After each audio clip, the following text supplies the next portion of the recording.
The night fell heavy over the city, the kind of darkness that swallowed even the faintest glimmers of hope.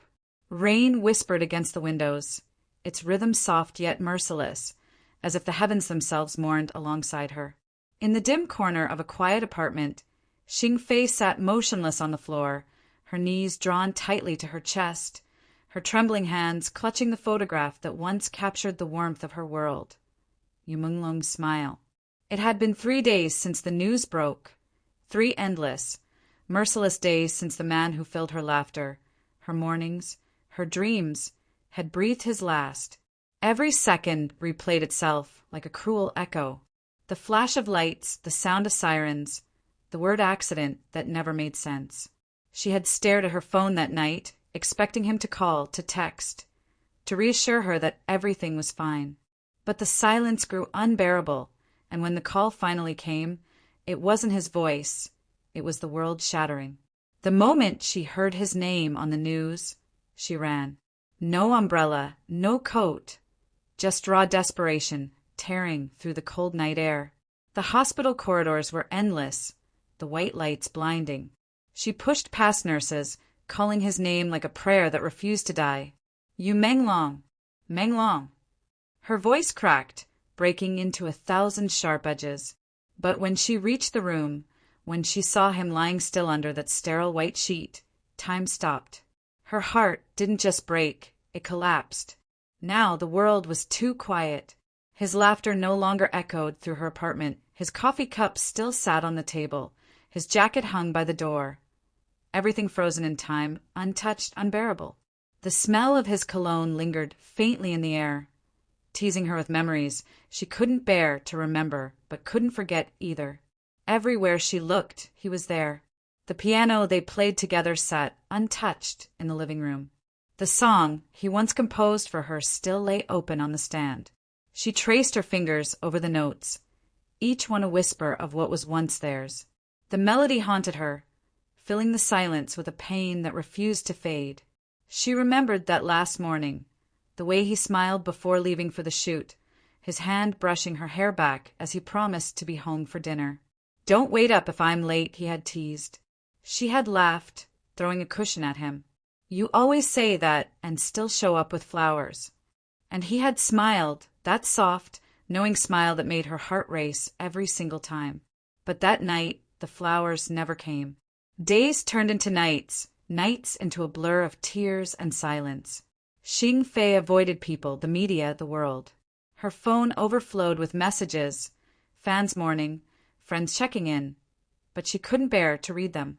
Words felt meaningless when the person they spoke about no longer existed. One night, unable to breathe, she escaped to the rooftop of their old building. It was where they used to go when fame became too loud and life too heavy. The city stretched endlessly below her, glowing yet distant. She sat on the same spot they once shared, remembering how he would point at the stars and joke, "If I ever get lost, you'll find me up there, smiling down at you." Tears blurred her vision as she whispered to the sky, "I can't find you, Menglong. I can't." A soft wind brushed her cheek then, gentle and familiar, and for a fleeting moment, she felt him beside her. The air carried his warmth, his scent, his silence. It was as though his presence lingered, unseen but unforgotten. She closed her eyes, clutching the silver necklace he gave her on their first anniversary. "You said forever," she murmured, her voice trembling. "You promised me forever." She began visiting the places they loved. The cafe by the river where they first met, the bookstore where he used to read lines from old novels just to make her laugh, the park bench where he first confessed his love under the soft rain. Each visit broke her a little more, yet she couldn't stay away. These places were all she had left of him. At the cafe, she ordered his favorite drink, black coffee with a touch of honey, and sat by the window, staring at the empty chair across from her. She imagined him there, his fingers tapping the table, his eyes glinting with quiet amusement as he watched her talk. Sometimes she even smiled, pretending he was listening. But when she blinked, the chair was empty again. Her friends tried to pull her out of it, to make her talk, eat, live. But how do you live when half of your soul is gone? How do you breathe when every breath feels like a betrayal of the one you lost. At night, she found herself scrolling through his old messages. His voice notes still played, soft and teasing, as if he were right beside her. "Don't overthink things, Fei. You're my peace, remember." She laughed bitterly through tears. Peace no longer existed. His funeral came too soon. Thousands of fans lined the streets with flowers and candles, their sobs blending into a sea of grief. But amid the chaos, she stood frozen before his coffin, her face pale, her eyes hollow. Dressed in black, she looked like a shadow of the woman she once was. When they lowered his casket into the ground, she broke down completely, screaming his name, trying to reach for him even as the earth swallowed him whole. "No, don't leave me." Her voice echoed through the crowd, raw and desperate. That night, she locked herself in their home. She couldn't bear the quiet, yet couldn't face the noise. She walked through the rooms they built together, touching everything he once touched, as if by doing so, she could feel him again. The movie tickets from their last date were still pinned to the fridge. His handwriting still marked the mirror with a heart and the words, "I love you, Fei." She sat by the window until dawn, replaying every memory. The laughter, the fights, the stolen kisses. The way he used to call her name, soft, patient, full of affection. Every sound in her mind was his. Every heartbeat a reminder of him. Weeks passed, but time refused to heal. She stopped taking calls, stopped working, stopped pretending. Her world shrank to the space between her heartbeat and his absence.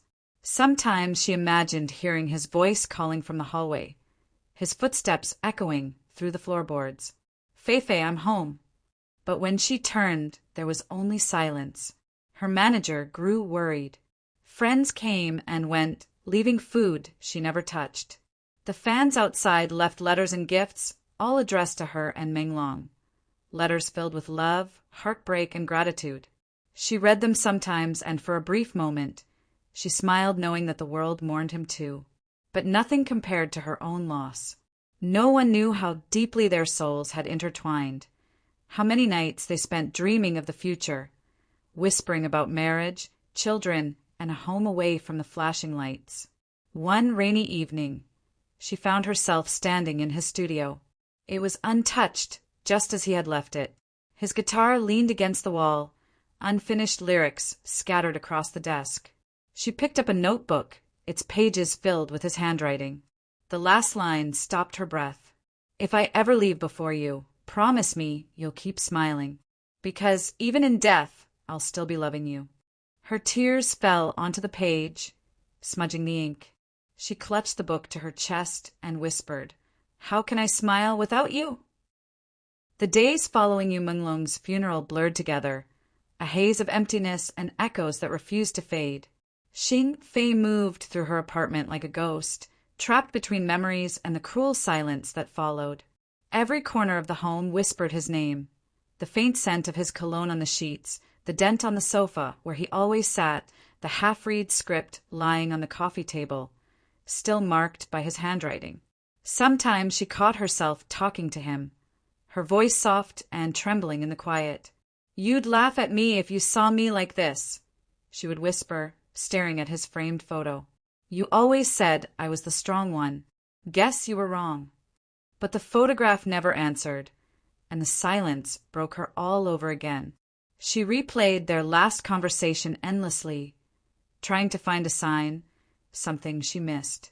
He had been in such high spirits that morning, humming a tune as he packed for the set. He had kissed her forehead before leaving, saying, "Don't wait up if I'm late."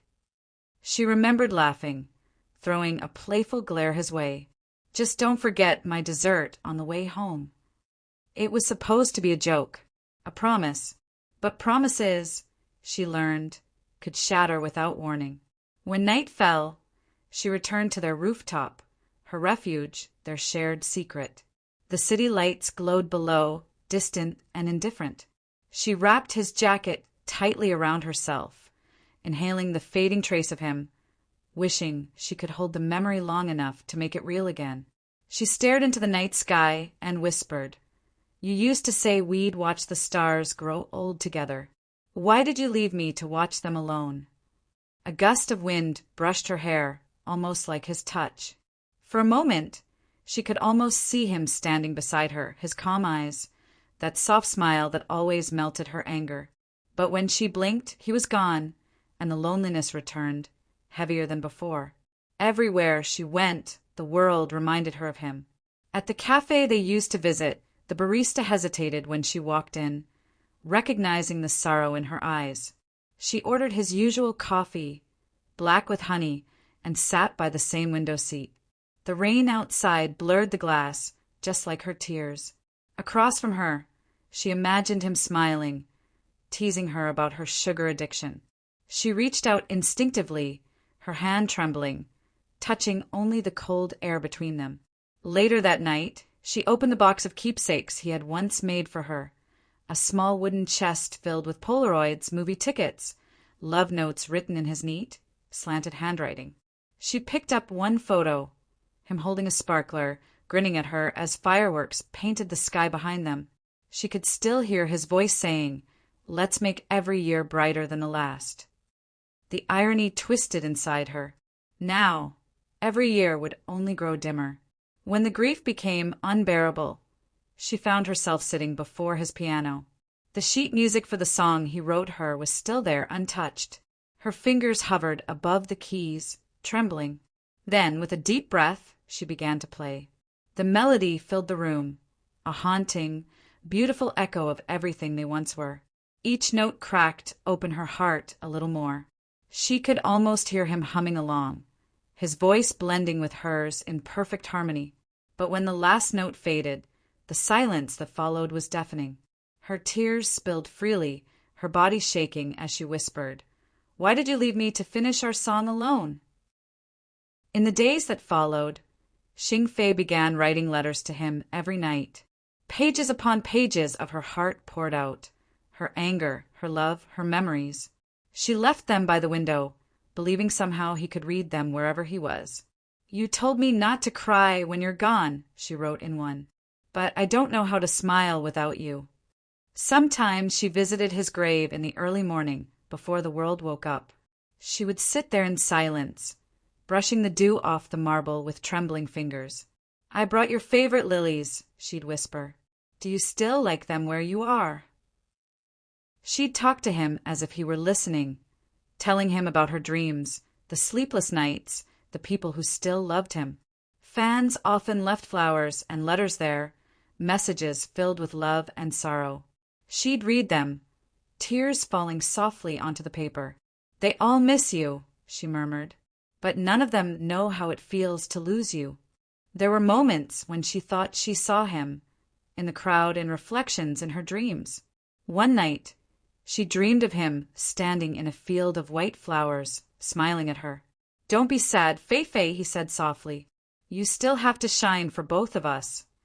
When she woke, her pillow was soaked with tears, but for the first time, she didn't feel completely alone.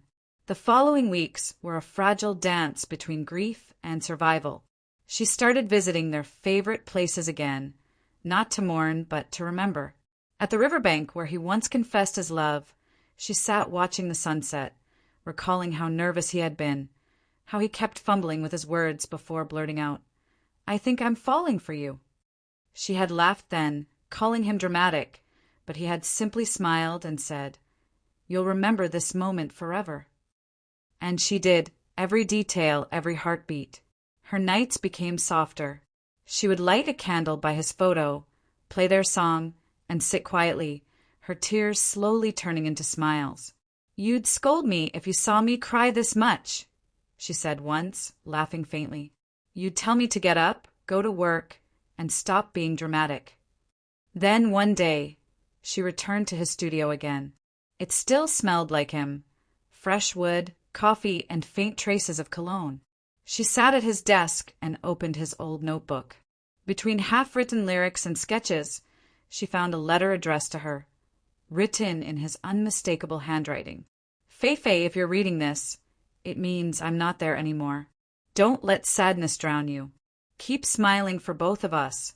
You are my reason to live, and I want you to live beautifully for me. Wherever I am, I'll always be watching. Her tears blurred the ink, but she smiled a real, trembling smile. You really did plan everything, didn't you? She whispered. Even how to break my heart softly. That night, she returned to the rooftop once more. The sky was clear, the stars burning brighter than ever. She looked up and whispered, I'm learning, Menglong. I'm learning to live without you, but not without your love. The wind danced through her hair, and she closed her eyes, feeling someone near. It wasn't pain this time, but peace. As the city lights shimmered below, she whispered, I'll carry you with me always. And somewhere far beyond the stars, Menglong's light flickered softly, eternal, watching, loving still.